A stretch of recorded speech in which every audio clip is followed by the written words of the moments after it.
جمال الوجود بذكر الإله وتصفو الحياة بنور هدى. کام کرنے والے شخص کے لیے ضروری ہے اس کا نمبر 1 فہم اچھا ہو، اس کی سمجھنے کی صلاحیت اچھی ہو تاکہ بات کو سمجھے. فہم یہ بہت بڑی اللہ کی نعمت ہے.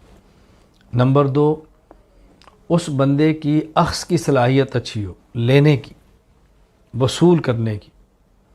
نتیجتاً اخذ اور فہم ایک ہی ہو جاتے ہیں.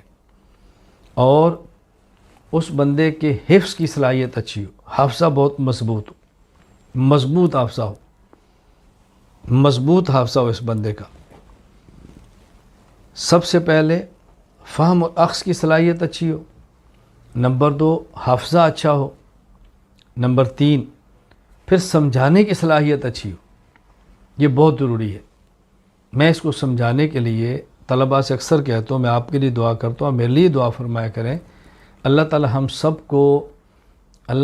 سب کو سمجھنے والا دل عطا فرمائے اور بات کو محفوظ رکھنے کے لیے بہترین اللہ دماغ عطا فرمائے، اور پھر اس بات کو سمجھانے کے لیے اللہ تعالیٰ بہترین زبان عطا فرمائے. یہ 3 چیزیں بہت بنیادی ہیں. بات توجہ سے سمجھنا. مجھے یاد ہے میں درجہ اولیٰ میں تھا تو ہمارے استاد حضرت مولانا محمد اسلم شیخ پوری شہید رحمۃ اللہ علیہ فرمایا کرتے تھے، ایک بنگلہ دیشی طالب علم تھے اور ایک میں تھا، ہم دونوں میں موازنہ کرتے فرماتے کہ یہ جو بنگلہ دیشی طالب علم عبدالرشید اس کا نام تھا، حافظہ اس کا بہت اچھا ہے، اور جو اخذ اور فہم ہے نا یہ الیاس کا بہت اچھا ہے. تو فرماتے جس طرح بات کو لیتا ہے نا کیا بات ہے. اور عبدالرشید کا حافظہ بہت تیز ہے اور اس میں کوئی شک نہیں کہ اس کا حافظہ بہت اچھا تھا. وہ 1 مہینہ بعد آیا، پچھلی عبارتیں بھی یاد کی، نہ امیر کو فارسی میں یاد کیا، بہت ہی اس کا مضبوط حافظہ تھا. اب وہ دنیا کے اس کونے میں کہاں ہے، کیوں ہے، بس یہ ایک عجیب سی داستان ہے. اللہ تعالی ہم سب کو حفاظت فرمائے، اللہ میں دین کی خدمت کے لیے قبول فرمائے. اللہ تعالی مجھے بھی اور آپ کو بھی کبھی بھی ہمیں محروم نہ فرمائے. وہ اب کہاں پر ہے، میرا تو ان سے رابطہ بھی نہیں، وہ کہاں پر ہوں گے، کسی اچھے کام میں لگے ہوں گے، اللہ تعالیٰ قبول فرما لے. تو جس طرح ضروری ہے کہ فہم اور اخذ کی صلاحیت ہو، نمبر 2 حفظ کی صلاحیت ہو، نمبر 3 اظہار کی طاقت ہو، افہام کی نعمت ملے، یہ بہت بنیادی چیزیں ہیں. اس کے لیے ضروری ہے کہ آدمی 2 چیزوں کا خیال کرے. نمبر 1 اپنی جسمانی صحت کا، نمبر 2 اپنی روحانی صحت کا. آدمی کی جسمانی صحت تباہ ہوتی ہے نمبر 1 غذا سے تباہ ہوتی ہے. ناقص غذا سے انسان کا جسم تباہ ہوتا ہے، اور کامل اور خالص غذا سے انسان کا جسم بہت اچھا رہتا ہے. نمبر 2 جب آدمی غذا کا اہتمام کر لے اور جسم کو چست اور چوک و چبند رکھنے کے لیے آدمی اہتمام کرے ورزش کا، چلنے پھرنے کا، تو پھر آدمی کی صحت جسمانی بہت اچھی رہتی ہے. یعنی غذا کا خیال کرے اور آدمی ورزش کا اہتمام کرے، جس کو میں سمجھانے کے لیے کہتا ہوں کہ 2 چیزوں کا خیال کرے. نمبر 1 خوراک، نمبر 2 واک.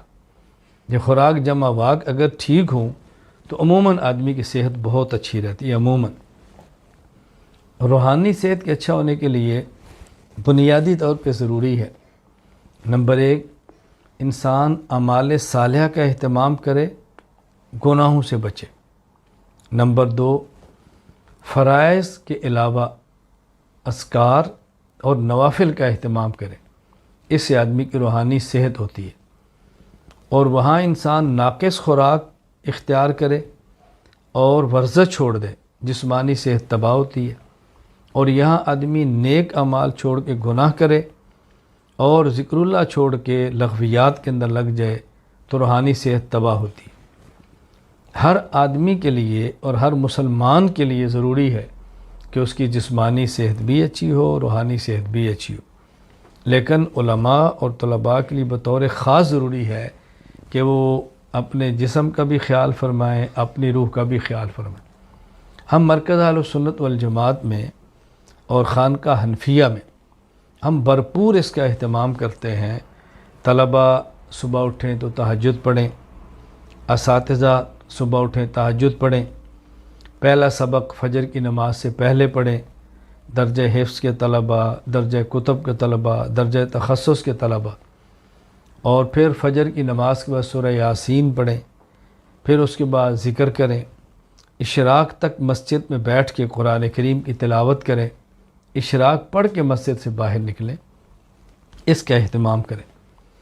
اور چھٹی کے وقت میں مرکز سے باہر سڑک کی جانب نہ جائیں، وہاں کچھ نہ کچھ گناہوں کا ماحول ہے، اس کی بجائے میدان میں جائیں، گراؤنڈ میں، اس کی بجائے باغات کی طرف جائیں، اللہ تعالیٰ نے باغات بہترین عطا فرمائیں، اس کی طرف جائیں اور سیر کا خیال کریں، اس کا بہت خیال کریں۔ ان کا ہم اہتمام کرتے ہیں پورا سال، اور طلباء کو بار بار سمجھاتے ہیں بھئی اوابین کا بھی اہتمام کریں، مغرب کے بعد سورۃ الواقعہ کا بھی اہتمام کریں، عشاء کے بعد سورۃ الملک کا بھی اہتمام کریں، جمعہ کے دن سورہ کاف کا بھی اہتمام کریں، جمعہ کے دن عصر کے بعد 80 مرتبہ درود پاک پڑھنے کا بھی اہتمام کریں، کوشش کریں صلاۃ و تسبیح بھی پڑھیں، یعنی فرائض کے علاوہ نوافل ذکر اللہ کا اہتمام کریں۔ اور ساتھ ہم طلباء سے کہتے ہیں بھی آپ جو وقت بچ جائے ورزش کریں، اچھی کھیل کھیلیں جس سے صحت کا فائدہ ہو، جسم اچھا ہو۔ یہ تو ہمارے ایک سال بھر کا معمول ہے۔ اس کے علاوہ سال کے دوران ہمارے ہاں اہتمام ہوتا ہے 3 دن خانقاہ اجتماع کا۔ اس 3 دن کے خانقاہ اجتماع کا اہتمام کیوں کرتے ہیں؟ تاکہ اس میں خلفاء بھی آئیں، پاکستان بھر سے مریدین بھی آئیں، اور 3 دن باقی سارے کام چھوڑ کر خالص دینی اعمال میں لگے رہیں، ذکر اللہ کا اہتمام کریں، نوافل کا اہتمام کریں۔ اور جب اکٹھے ہوں گے، جہاں مجھ جیسے کوئی نالائق ہوں گے تو بہت سارے لوگ لائق بھی آئیں گے، کہاں مجھ جیسے کچھ فساق ہوں گے تو بہت سارے صلحاء بھی آئیں گے۔ اکٹھے بیٹھنے سے انشاءاللہ صلحاء کا رنگ چڑھے گا، ذکر کرنے والوں کا اثر ہمارے جسم پر بھی ہوگا، اس کا فرق بہت پڑے گا۔ اس کا اہتمام کریں۔ تو ہم سال میں کوشش کرتے ہیں کہ 3 دن کا خانقاہ اجتماع رکھیں۔ عام طور پر فروری میں ہم رکھتے ہیں، ماحول کو اس کبھی آگے پیچھے بھی ہو جاتا ہے، کبھی حالات کی وجہ نظر 3 کی بجائے 1 دن کا بھی ہو جاتا ہے، لیکن اہتمام کرتے ہیں کہ 3 دن کا ہمارا سالانہ خانقاہ اجتماع ہو۔ یہ روحانیت کے لیے ہے، اذکار کے لیے ہے، نوافل کے اہتمام کے لیے ہے۔ اسی طرح ہم نے آپ طلباء کے علم میں ہے کہ شروع کیا ہے کہ ہم سال میں ایک بار 3 دن کا ٹورنامنٹ کریں، 3 دن صرف کھیل کے لیے رکھیں۔ یعنی جس طرح پورا سال ورزش کا خیال کرنا ہے، واک کا خیال کرنا ہے، چلنے پھرنے کا خیال کرنا ہے، چھٹی کے وقت کھیلنے کا خیال کرنا ہے، تو سال میں 3 دن ایسے رکھ لیں کہ جہاں صرف کھیلنا ہو۔ صرف کھیلنا کا معنی یہ نہیں کہ نماز نہیں پڑھنی، نماز تو پڑھنی ہے، وہ تو زندگی کا حصہ، وہ تو چھوڑنے کی گنجائش ہی نہیں ہے۔ اور صرف کھیلنے کا معنی یہ بھی نہیں بھی کھانا بھی نہیں کھانا، صرف کھیلتے رہنا ہے۔ مطلب یہ ہے کہ نماز بھی پڑھنی ہے، اعمال بھی کرنے ہیں، اور کھانا بھی کھانا ہے۔ ہاں، اضافی کام 2 کرنے ہیں۔ نمبر 1 کھیلنا اور ورزش کرنا، اور ایک دوسرے سے سبقت لینا، آگے بڑھنا، اور پھر ان دنوں میں فریشمنٹ، کھانے میں کچھ مزید اضافہ کرنا، تاکہ پتہ چلے بھئی یہ کھیلنے کے دن ہیں، یہ پڑھنے کے دن نہیں ہے۔ میں اکثر ساتھیوں سے کہتا ہوں بھئی خوشی کے موقع پر خوشی ایسی ہے جو انسان کے چہرے سے نظر آئے، خوشی ایسی ہے کہ آدمی کو دیکھنے سے نظر آئے، اور غمی ایسی ہے کہ چہرے سے غمی محسوس ہو۔ تو جب یہ ٹورنامنٹ کھیلنے کے دن ہے تو ساتھ چائے بھی ہونی چاہیے، سموسے بھی ہونے چاہیے، اور اگر توفیق ہو تو ساتھ کو پکوڑا جلیبی بھی ہونی چاہیے، پھل بھی ہونے چاہیے، تاکہ پتہ چلے بھی یہ کھیل کود ہو رہی ہے۔ تو ہم اس کا پورا اہتمام کرتے ہیں، اور جو اس میں آگے بڑھیں، جس طرح طلباء امتحان دیتے ہیں اور آگے بڑھتے ہیں تو ان کو انعام میں کتب دیتے ہیں۔ یہاں جو آگے بڑھے تو اس کو پڑھنے والے کو ٹرافی دیں، اور وہاں اول دوم سم ہوتے ہیں، یہاں فرسٹ سیکنڈ تھرڈ ہوتے ہیں۔ چلو لفظ بدل لیں، بات تو وہی ہے نا۔ تو جس طرح وہاں کتب دیتے ہیں یہاں ٹرافیاں دیں، وہاں بھی اہتمام کرتے ہیں، یہاں بھی اہتمام کرتے ہیں۔ تو ہماری خواہش ہے کہ طلباء کے لیے اور مریدین کے لیے 3 دن کا خانقاہ اجتماع کریں روحانیت کی ترقی کے لیے۔ اسی طرح ان کا 3 دن کا ٹورنامنٹ بھی ہو جسمانیت کی ترقی کے لیے، جسمانیت کی ترقی کا معنی یہ نہیں کہ پیٹ آگے بڑھے، اس کا معنی جو بڑا پیٹ ہے اس کو تھوڑا سا پیچھے کریں۔ یہاں جسمانی ترقی کا مفہوم اور ہے کہ ایسا نہ ہو کہ آپ 3 دن کے بعد دیکھو کس کا پاؤں وزن بڑھ گیا ہے، یہ دیکھیں بھی 3 دن کے بعد کس کا چھٹانگ وزن کم ہوا ہے۔ تو یہاں جسمانی ترقی کا مفہوم ہو رہا ہے، اس کو تھوڑا سا ذہن میں رکھ لیں۔ ایسا نہ ہو کہ کل آپ جو ہے نا محتم صاحب کو یا مفتی صاحب کو یا کسی اور کو پکڑ کر بیٹھے ہوں بھی استاد جی نے فرمایا کہ 3 دن جسم کی ترقی کے لیے تو تھوڑی خوراک بڑھاؤ تاکہ جسم بڑھے ہمارا۔ یہ ایک کیلے سے کیا ہوتا ہے، یہ ایک ٹماٹر سے کیا ہوتا ہے، اس سے کچھ بھی نہیں ہوتا۔ تو اس کا تھوڑا سا خیال کریں۔ میں اس لیے کہتا ہوں بھی کھیل کے موقع پر کھیلو، خوشی کے موقع پر خوشی ہو، غم کے موقع پر غم ہو۔ کچھ دن پہلے یہ جمعہ کے دن، جمعے کے بعد کسی جگہ ہم گئے تھے، ہمارے ساتھ بہت دوست تھے اور اس میں کچھ کوئٹہ کے تھے، کچھ اور بھی تھے ماشاءاللہ۔ تو ہمارا ایک سفر تھا وہاں، بہت اچھا یعنی موقع تھا ان کے کھیلنے کا، اور پیرا گلائڈنگ کے لیے گئے تھے۔ وہ جاتے ہیں بہت تقریباً کئی 100 فٹ تک اوپر جاتے ہیں، 2000 فٹ سے بھی اوپر جاتے ہیں پیرا گلائڈنگ۔ وہ جو اڑتے ہیں ہوا میں تو نہیں اڑتا، میں تو ابھی تک نہیں اڑا۔ اللہ پاک نے ہمیں ویسی اڑان ایسی عطا فرمائی کہ پیرا گلائڈنگ کی ضرورت ہی نہیں ہے۔ تو ہم مزید پریشان نہیں کرنا چاہتے دیکھنے والوں کو، اتنا ہی کافی ہے جتنا ہو رہے ہیں۔ اللہ تعالیٰ اسی کو بس سنبھالنے کی توفیق عطا فرمائے۔ خیر میں دوستوں کے لیے نکلتا رہتا ہوں کہ چلو یہ خوش ہو جائیں گے میرے ساتھ جانے، وہ ماشاءاللہ خوش بھی ہوتے ہیں۔ تو خیر ہم تقریباً 2-3 گھنٹے ایسے لگ گئے۔ وہ گاڑیاں بھی ان کی تھیں اور بڑی بڑی گاڑیاں تھیں، اور ساتھ وہ تکے اور کباب اور سارے سامان بھی لے کر گئے تھے، اپنے قالین اور کارپیٹ بھی لے کر گئے تھے۔ تو تھوڑی دیر کھڑے، پھر بیٹھے آپ، میں نے کہا نہیں میں نہیں بیٹھتا۔ پھر دوسرا آگے جی آپ بیٹھے، میں نے کہا میں نہیں بیٹھتا۔ پھر تیسرا آگے جی گاڑی کی سیٹ کھول دی، یہاں بیٹھ جائے، میں نے کہا میں نہیں بیٹھتا۔ تو ان کو بہت تعجب ہوتا ہے، یار ہم تھک گئے، تھکتا نہیں ہے۔ میں نے کہا بھی دیکھو یہ ہمارا مسئلہ چلتا ہے کہ کس شخص کو داڑھی سفید ہو اور کالی کرنے کا حق حاصل ہے، کس کو؟ مسئلہ اس میں کیا ہے؟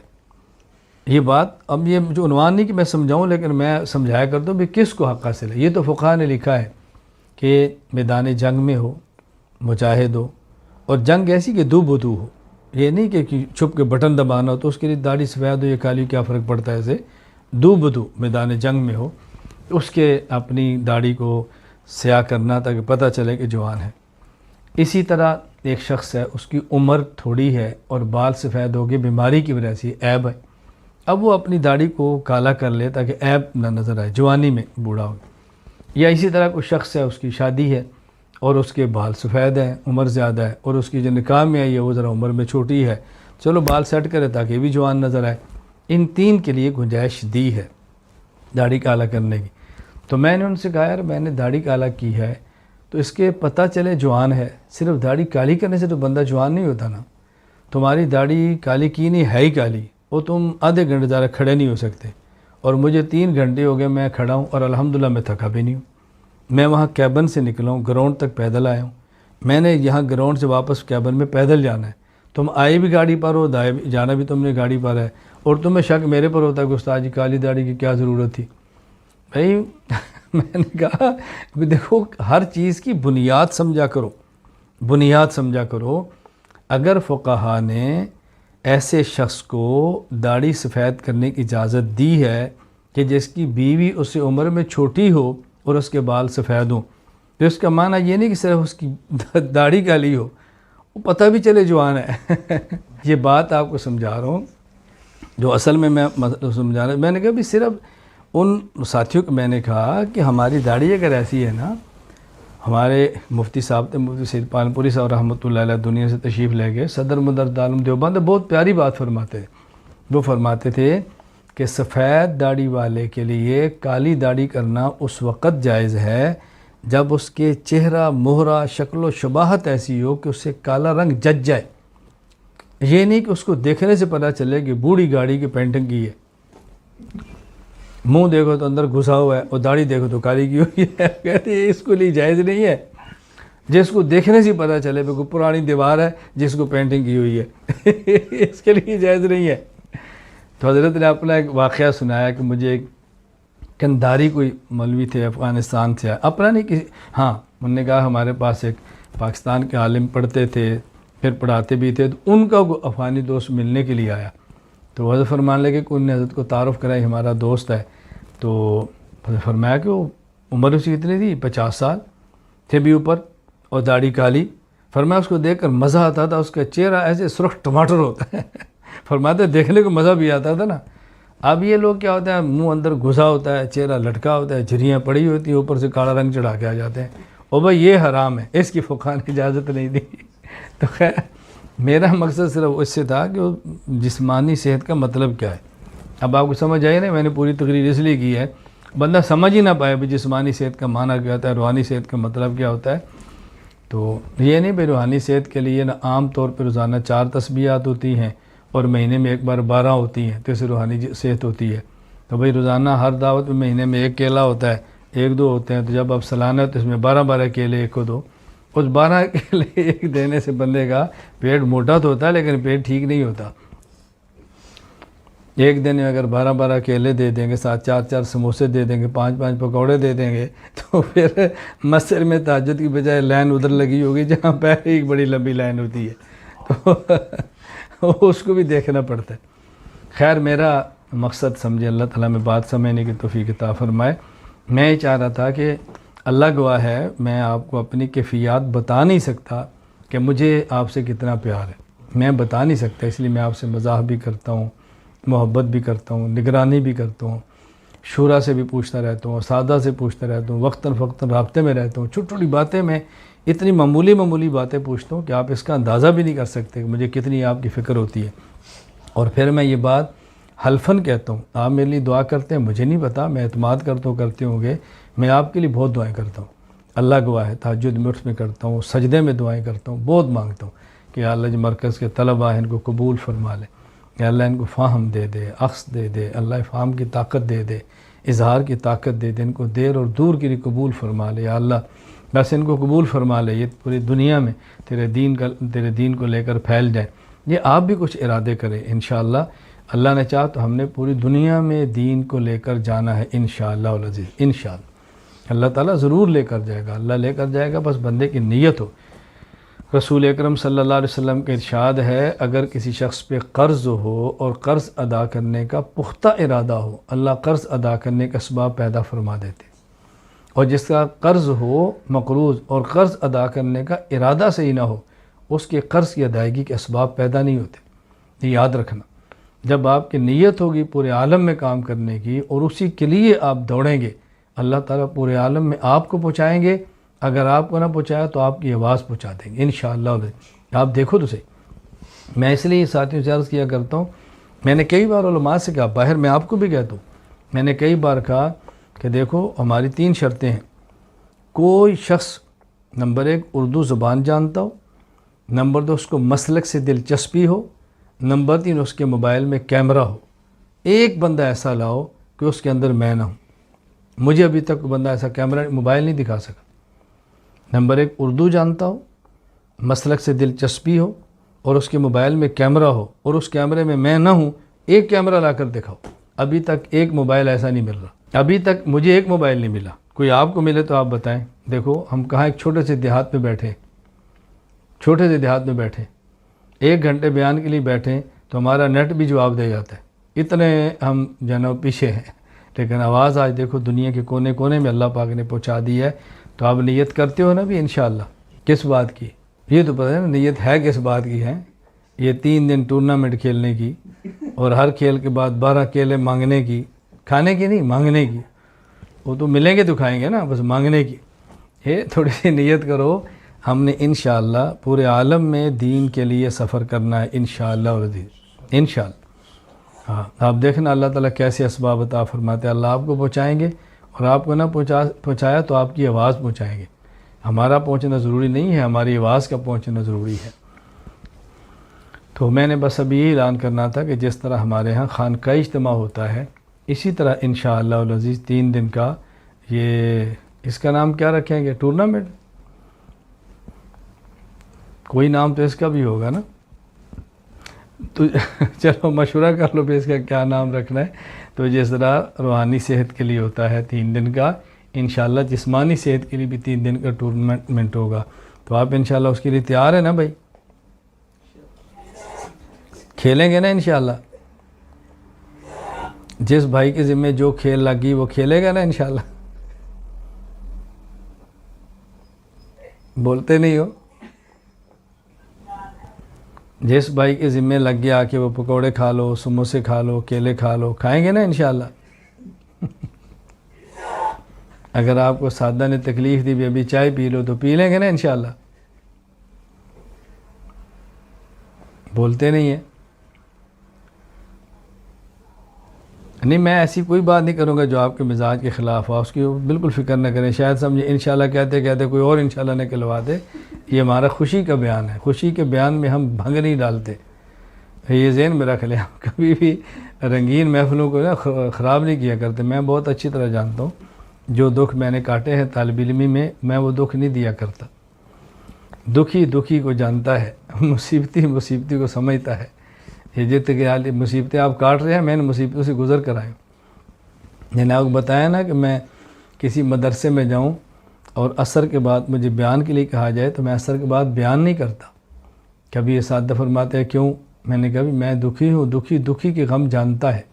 عصر کے بعد بیان سننے کا کیا غم ہے کہ میں نے بہت جھیلے.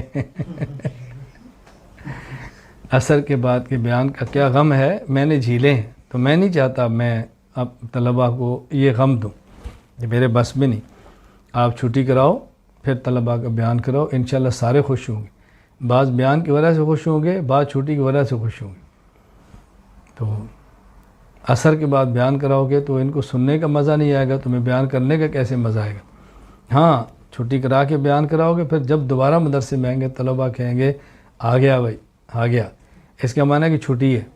اور عصر کے بعد بیان کرایا پھر کبھی گاڑی پھر انہیں کہنا آ گیا.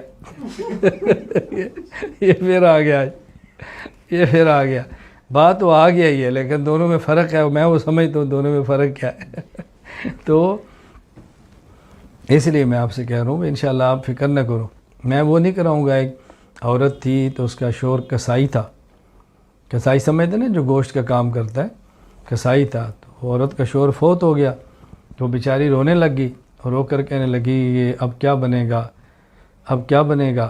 یہ تو جب فوت ہوا ہے تو اس نے یہ ٹوکا چھوڑ کے مرا ہے، یہ فلاں چیز چھوڑ کے مرا ہے. تو واسق بندہ بیٹھا تھا.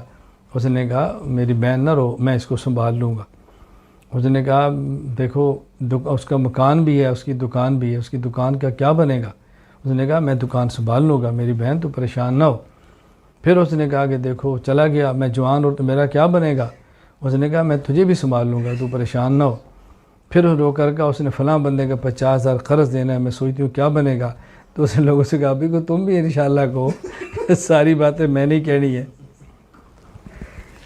خوش تم بھی کھو. 3 تقاضوں پر میں نے انشاءاللہ کہا، ایک تقاضوں پر تم بھی کھو. تو آپ یہ ذہن میرا رکھنا کہ میں بعد میں کوئی ایسا تقاضا رکھوں گا جس میں آپ کو انشاءاللہ کہنا گراں گزرے. ایسا نہیں ہوگا.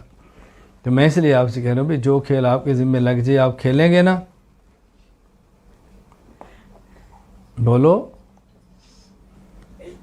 کوئی سموسا پکوڑا جلیبی کیلا کھانے کے لیے سادہ دیں گے تو کھا لو گے نا. اگر سادہ چائے اور کعوے کا کہہ دیں گے تو پی لو گے نا. اور جو اول دوم سوم پوزیشن اختیار کر اس کو ٹرافی انعام میں دیں تو لے لو گے نا. بولتے نہیں. قبول کر لو گے نا. اب یہ ٹرافی سب کو تو نہیں ملنی، 3-4 کو ملنی ہے نا، تو باقی برداشت کر لو گے نا.